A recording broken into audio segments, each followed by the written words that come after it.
Welcome to the Real Estate Investing Club. This is the place everyday real estate investors gather to share their best stories, biggest insights, and favorite tactics to grow a portfolio of cash-flowing properties in today's market. Here's your host, Gabe Petersen. All right, we are back with another episode of the Real Estate Investing Club. I hope you guys are having a great day, whatever day it is for you and wherever you are. As always on the podcast, it is Friday, so we're bringing that Friday energy to you. And like per the usual here in Seattle, we got the clouds back, but we did have sun for a little bit there, and everybody was happy. There was dancing in the streets, and I hope that comes back. It's a good day for a second reason, though, because we have Matt Buchalski with us on the podcast from Deep Blue Capital. Matt is a multifamily guy, and so I'm sure he has a lot of wisdom to impart to us. He got started in real estate back in 2016. Great time to get started, I'll tell you that much. So almost a decade of experience so far. Matt, I'm excited to jump into this. Thanks for hopping on the podcast. Thanks for having me, Gabe. I'm looking forward to this. Absolutely. I told you before we got on here, we always like to start with stories. We like to hear how people got to where they are. So why don't you take us back to the beginning of your story in real estate and tell us how you got here? Awesome. Will do. I used to live in New York. I've been down here in North Dallas now for almost 11 years now. And I used to put together these tuna trips in New York, and I get a good core group of guys together. We go fishing. And one year, I found out that one of the guys on the trip owned 50 single family homes out in the East End of Long Island. And I sat down on a trip once and drank too many beers and asked him how he got started and what he does. And he literally took hours on the trip and just explained everything to me. And at the end of the trip, he said, listen, if you're interested in buying stuff, he always used to call it stuff. He's like, if you're interested in buying stuff, I know a guy with some stuff right now, and I'll introduce you. I said, sure, let's do it. A couple of days later, I got a call from one of his agents. We kicked it, and he told me, where to look and what his kind of buy box looked like. And he said, I'll start keeping an eye out for you. And I said, do it. And 3 months later, he called me, he had a deal, and I bought it. And that was just, the first domino that fell. 90 days after that, I bought one here in Garland, Texas. And it's been just kind of this steady snowball since then. But I'm super thankful to Pete for getting me started. I still think he's a guy that changed my life. He's not doing well lately health-wise, so my prayers are with him. But man, Pete changed my life, just that one conversation. It is amazing how just the most random, one-off kind of conversations can completely change the trajectory of your life. And I feel like, especially in real estate, people, they just like talking about it. So if you're into real estate, you like talking about real estate. And so if you meet somebody who's kind of interested in it, they'll start talking your ear off. It sounds like Pete gave you a good introduction for multiple hours of conversation there. So love to hear that. Sorry to hear Pete's in a rough shape, but it's awesome that he was able to give to you his experience in real estate and kind of got the dominoes falling, as you said. So from those first couple of single family deals that you got, it sounds like since then you've been focused on multifamily. It looks like you also got into the Jake and Gino multifamily investor group. We've had Gino on the podcast here. We really like talking to him. So how has the transition from single family to multifamily been? Kind of take us through that period of your life. Yeah, it was, believe it or not, it only took me like 8 or 9 months. It seemed like a really long time. So I bought that single family in New York. I put a Section 8 tenant in there. I bought another single family in Garland, put a Section 8 tenant in there. And so why is that important? Because to me, it was less work, less risk, right? I wasn't chasing down rent checks. The rent payments were guaranteed, et cetera. And to me, that's a lot of the psychological burden, especially as I start, as I manage a W-2. So shortly after that, I had gotten talking with one of the other dads in the daycare that my kids were in. And we started to get close. We had lunch a couple times. And this guy, Mike, he says, if you ever find a deal, let me know. And I saw this 8-unit in Arlington, Texas, like a mile west of AT&T Stadium. And I threw a blind offer on it, got declined. 6 weeks later, the agent calls me back. Hey, the buyer dropped out. Do you want this thing? And I had made a blind offer on it the first time, so I never even went out to look at it. And when she called me back, I went to go drive it out there. And I took a look at it, and I'm like, you know what? if I was going to turn this thing, it was a heavy value add. I was going to spend every dollar I had on it. And that just to me didn't make any sense. And right around that same time, I was listening to an episode of Bigger Pockets, and Brandon Turner said 50% of a deal is better than 100% of no deal. So I called Mike and I was like, hey, dude, guess what? I have a deal. And so we sat down, we crunched numbers for like 2 weeks until midnight every night, and we bought it. And from that point on, that deal was we cut our teeth on it. We cut our teeth hard on it. It was, we took over the 8 unit. The day we bought it, the day we closed, there was an eviction. One unit had a hoarder. The third unit was like the cousin of the owner who was like the on-site property manager, and he decided to leave. So like our first week, we had 75% occupancy, and we knew we had to get the hoarder out. So it was like, oh my goodness. But when we were done with that turn, and it took us 6 or 7 months, we realized $400 rent premiums.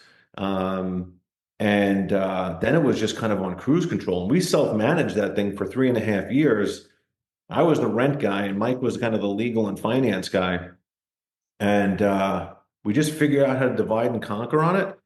And we're like, it's not easy, but it was simple, and we managed our time effectively. And from that point on, we tried a flip or two here or there. It just was too time consuming, too cumbersome, and we didn't make enough money to really justify the time investment. And so multifamily has been the vehicle of choice. And since then, since that deal, I think we've done 7 or 8 additional multifamily transactions.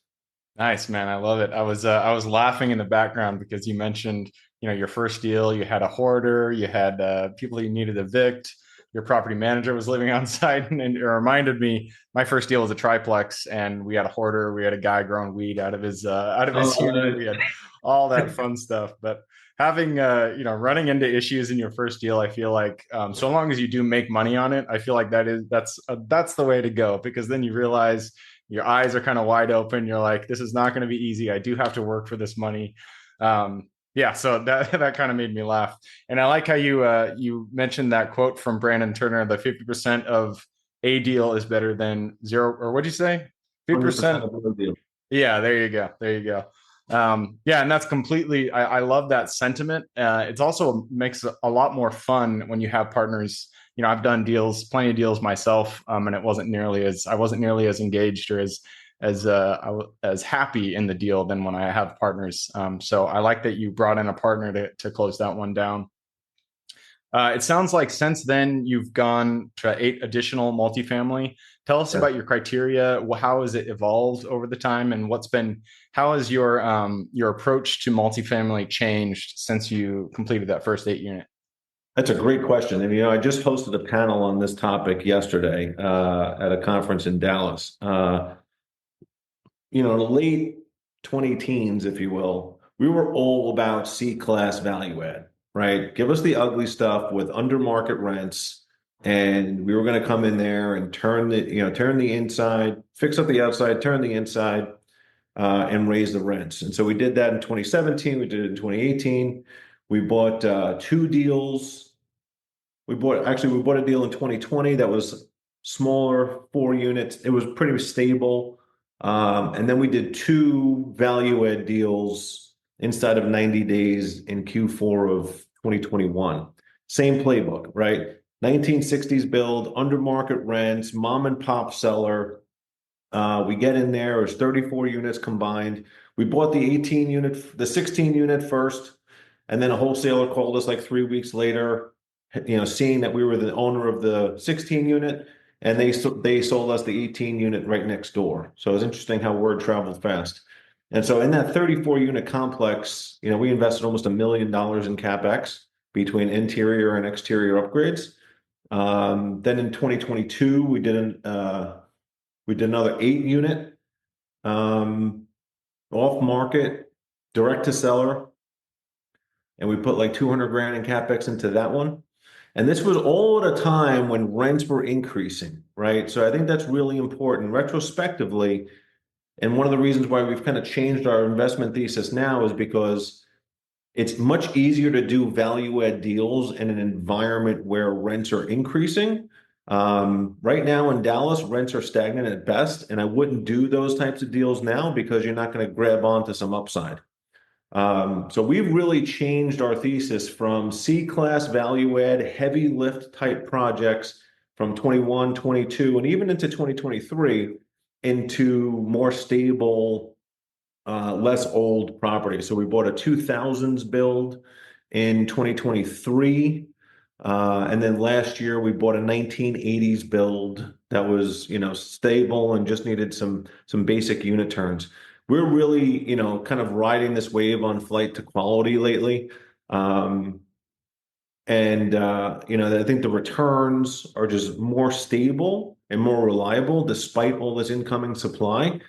And on the kind of workforce housing front, I think the residents in those communities are definitely feeling the economic pinch more so than any other demographic. On top of that, you ask any C-class operator out there, and we've all felt it, this rise of fraud and fake IDs and TikTok telling people where to get fake social security numbers from and all that stuff.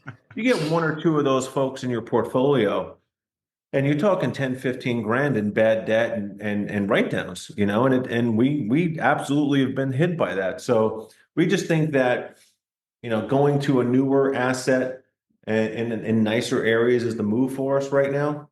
The challenge though, Gabe, and this is something that's very, very practical, is there was a lot of construction in the 60s, 70s, and 80s, right? Then you get the S&L crisis, and there was no building in 1990s. You can't find, I'm sure there's some, but there's very few properties that are like 1990s vintage in Dallas, right? And then all of a sudden 2000s come around, liquidity picks up again, and now institutions are building these 200, 300, 400 unit communities, which are great. But when you're used to fundraising for $4 or $5 million deal in the 70s and 80s vintage, and now you're talking about a $20 to $25 million purchase, and with 65 or 70% LTV, the way agency is doing right now, you could be staring down the battle of an $8 or $10 million raise. Yeah. And so we've been very cautious in making the jump. We don't want to get too far out over our skis from a fundraise perspective. We're very proud to say that we've closed every deal that we've ever signed a PSA on. So we're being very selective from a vintage perspective, but we're also like looking through it through a lens of caution that we don't want to get too far out over our skis and make sure that we're able to raise the capital for our next deal. Interesting. Okay. So that makes a lot of sense. Is that, you mentioned there was a lot of construction in the 60s, 70s, 80s, and then 90s, there was nothing. And then 2000s, it started to pick up, but it was a lot bigger communities. Did that same trend play out in other communities? Are you guys only looking in Dallas, or have you looked elsewhere? Because I know, people are still buying in, 90s, small communities in other areas. Yeah. So we own in Arlington, which is Tarrant County. Still part of DFW, but more on the west side, closer to Fort Worth. We own in Garland, which is just northeast of Dallas, and we own in Richardson. We also own in Waco, Texas, down kind of in central Texas. And we also have a community out in Jacksonville in East Texas. So most of the stuff that we look at is within an hour of Dallas, right? I want to be able to either go see a deal on my lunch break, or on weekends I have the kids, right? Like go see the property, do what I got to do there, and be back by lunchtime. Like that to me is like non-negotiable. Are there smaller assets? Absolutely. However, again, as a result of our learnings from buying a bunch of smaller deals, 16, 18, 24, 32 unit deals, we realize that there's a lot of efficiency to be gained with having on-site property management teams and an on-site leasing office. Right now in our Arlington communities, we have 4 inside of a 3-mile radius, but we're really running a centralized leasing strategy with our PM who's not based in Arlington, right? So, they kind of got to go out of their way, and they need to schedule tours on certain days because they got to be in Dallas, they got to be here, they got to be there. And so they only do tours for us on a couple of days. So as part of our learning and part of our evolution, we're going to stop, get the handcuffs off of our operational execution plans, buy larger assets, 70 units and up with on-site leasing offices. But, having made that conscious decision, it also limits the types of assets that we're looking for. And going back to what I said before about kind of the building strategy after 2000s, more 2000s and newer builds are multi-hundred units as opposed to 70, 80, 90 units. That makes a lot of sense. Yeah, so we buy mobile home parks and RV parks, and a lot of times with those type of assets, there will be the owners, they own them completely outright, and so we're able to negotiate pretty favorable seller finance terms. Mm-hmm. I know that multifamily is not quite the same. It virtually always has debt on it. How are you guys financing these? Have you been able to negotiate seller financing, or is it all through just regular bank debt? Great question. So we have done a seller finance deal. We bought in a small community, 18 units in Arlington in 2023 that we seller financed. This is just as rates were starting to go through the roof. I think we locked in at 6%, 10-year term, 30-year AM. Like, it's fantastic. Yeah. The deals that we bought in 2021, we bought on bridge debt, and I probably would never do that again. We just went through a very kind of stressful refi process about a year ago now, and we closed in November, the day before Thanksgiving, thank goodness. And then we just did a recent assumption. So we've run the gamut on debt. I'd much rather deal directly with agency right now and fixed rate debt. It just helps me sleep better at night. Yeah, bridge debt. I haven't done it myself, but I've heard some horror stories out there. And so I'll give you the short version on one, man. We had these two deals that we bought, both from the same lender. We had 2-year term and 2 1-year extensions. We got through the 2-year term. They gave us the 1-year extension. Then we went to exercise our next extension because the bridge debt, the rate that we had on bridge debt was still less than agency like a year ago. And they said, we'll give you the extension, but we're going to double your rate from like 5.75 to 10.5 or 11. Wow. And we did the math, like the deal would have had to give the asset back. So we pressed on the lender. They agreed in email to come back to it. They said, you know what? Executive leadership has reviewed your file. You're a good paying customer. We'll honor the original rate. Just send us proof of insurance in the appraisal. So celebrate, right? Get the appraisal, get the insurance, send it over. Like we've changed our minds again. Oh, geez. And despite communications in writing, right? Yeah. We changed our mind again. We're going to double your rate. You need to get these off term by September 1st for one and December 1st for the other. And here we are in like the middle of July at this point. Like if we pushed every lever we had at that point, there was no way that we were going to get agency debt in 6 weeks, right? So we ultimately pushed them to do both deals expiring on December 1st. And like I said before, we got the refi done like the day before Thanksgiving. And man, cold beer never tasted as good as it did that day. That's funny. Well, it's good you guys were able to get out from under that. I'm sure that was a stressful period. You mentioned assumption. I've never successfully assumed a loan. How did that go? It was great. It wasn't easy. I think Fannie and Freddie are definitely doing a lot of fraud checks and turning over every rock to make sure that borrowers are liquid and their net worths are sufficient. But we got through it. We took it over. That property is performing well, between 91 and 94% occupancy every month, like clockwork. Knock on wood. And now we're set up with both Fannie and Freddie. So the next time we make an acquisition, we have experience with them. We have great pay history with them. We know the lender knows us, and we can move a lot more quickly. Perfect, man. I love it. All right, I just took a peek at the clock. It looks like we have run it down, so it's time to jump into the quick question round. Are you ready? Let's do it. All right. It starts with education. It could be any form. Could be a book you've read, a conference you've gone to, mentorship program you've been a part of. But I need 2 recommendations: one for general life wisdom, and then one for real estate.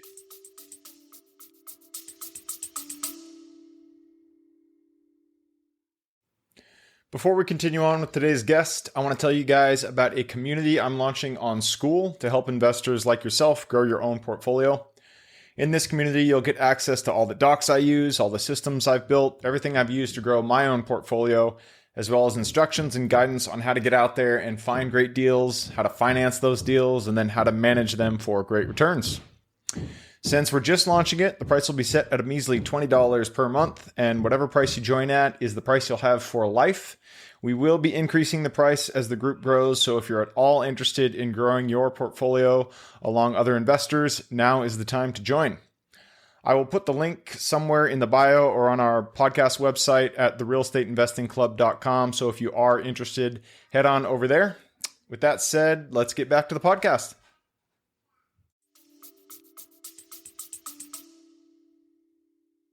I have not learned as much from many other places other than the Tim Ferriss podcast. Oh, yeah. I love that podcast. It's long form, which kind of makes it a little inconvenient. But I can think of quotes. I can think of vitamins. I can think of workout strategies, philosophies, the whole thing. And I just continue to refer back to it. So I would definitely say for people that are looking to operate and learn to be best in class in anything they do, that's a great resource. What was the second part? What was it? General life wisdom and real estate specific. So one, yeah, I will put that in the general life / business, and then something for real estate. The Jake and Gino community have been absolutely life-changing for me. That first Arlington deal, the first deal that we acquired in 2021, we actually made an offer on that deal while at our first Jake and Gino mastermind meeting. That's a good thing to report back to the group. That environment, there was people around us that we could ask questions about that we didn't have the answers to. We've had Gino on our podcast. He's talked to my team when I was at RealPage. He's just a great human. And I remember the Saturday that we that mastermind, I asked Gino late in the day, like, hey man, do you want to go grab a drink with us? And he was like, no, I'm going to church with my family. And he just got really great values, great human being. And I mean, that community's changed my life. Nice, man. I love it. It's funny you mentioned Tim Ferriss. I read his, I think it's called Tools of Titans or something. It was one of those books that was at Costco, and it's my go-to like toilet book because it's like nice. You can have those little small sections. I love it. Anyways, moving us on. This is for your younger self. Let's go back to the Matt who was just getting started. I think it was 2016. Go back to him, look him in the eye, give him one piece of advice moving forward. Buy everything and don't sell. That sentiment has been echoed across many episodes on this podcast. We always put it in the same bucket as I wish I got started sooner. For everybody out there who is in that situation and you haven't pulled the trigger on your first deal, take this to heart. Everybody wishes they got started sooner or they wish they would have kept more properties. So go out there and just get your first deal done. It doesn't matter what it is. It could be a single family. It could be flip a piece of land, whatever it is, just get it done. And then the dominoes will start to fall. 10 years later, you're going to be thankful you got started today. So that's for that. Next question is about your favorite way to find deals. It all starts with getting in contact with the seller and penning that purchase agreement. So give me your favorite way to generate leads and find new deals. For me, it's broker relationships, right? I know most of the brokers in the DFW area. I'm on probably text relationship with 75% of the ones that I know. I don't have the time to do mailers and off market and all that sort of stuff. I know plenty of people that do. I don't. So I rely on the broker network to bring good deals to us. Nice. Yep. Brokers. It's a tried and true way. I for some reason, for the first couple of years of my career, I thought that you could only find good deals off market. And so I was direct mails, cold calling, texting, all that stuff. And then I, got in contact, as I started to buy deals, I got in contact with brokers and I realized it's so much easier just to have a conversation with a broker and find deals that way because they still bring really good deals. So that's my preferred method as well. And that leads us to the next question. This is about lessons learned. Not every deal that we get into goes the way we expect it. In fact, many times things go wrong, but that's when we get to learn a lesson. So what was a deal that went a little sideways for you guys? And then what was the lesson you pulled from it? Yeah. Give yourself plenty of room on the deal when you're underwriting. If you're staring at your underwriting tool and you're at a 1.97 equity multiple and you're, scratching your head on a way to get to 2, the best way to do that is lowering the purchase price, right? Insurance has gone through the roof. Cost of everything has gone through the roof. Taxes have gone through the roof. And I mean, we're not in this bucket, but I know plenty of operators that are. They got very, very aggressive on underwriting. They're at the peak of the market. And then, you had this combination of taxes and insurance, and then, economic occupancy has been on the decline, and it's very hard to recover from that. So be conservative, give yourself plenty of room, but just buy smart. The money's made on the buy side. And then from a CapEx perspective, especially with some of the older assets, like look at the manufacture date on your HVACs and your water heaters. And anything that's over 10 years old, you have to budget for 50% of those to be replaced during your hold period as a rule. And if you don't do that, you're going to be one of those landlords or owners that's got a bunch of vacant units because you can't afford to fix the air conditioning, and then you're facing the occupancy problems that some of these other folks are having right now.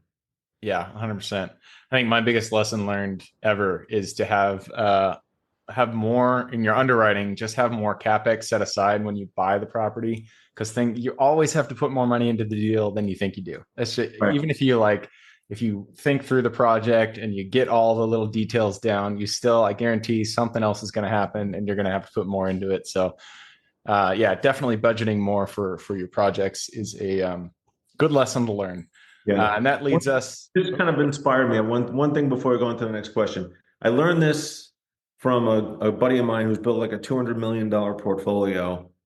Don't ever bet on one-offs, right? If you have a relationship with a property manager, personal relationship, they're going to give you the deal of a lifetime.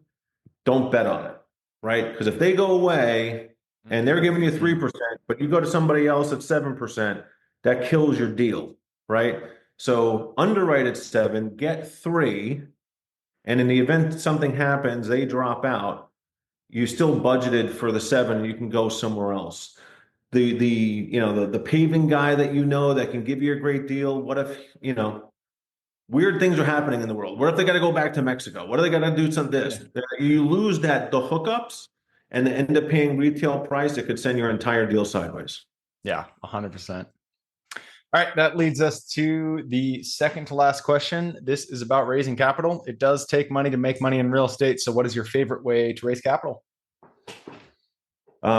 We have been very aggressive on content, right? So we're very active on LinkedIn. We have the podcast.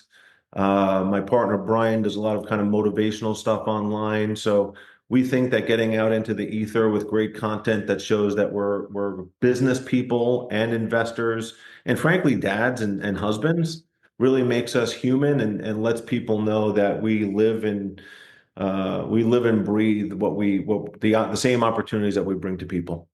Perfect.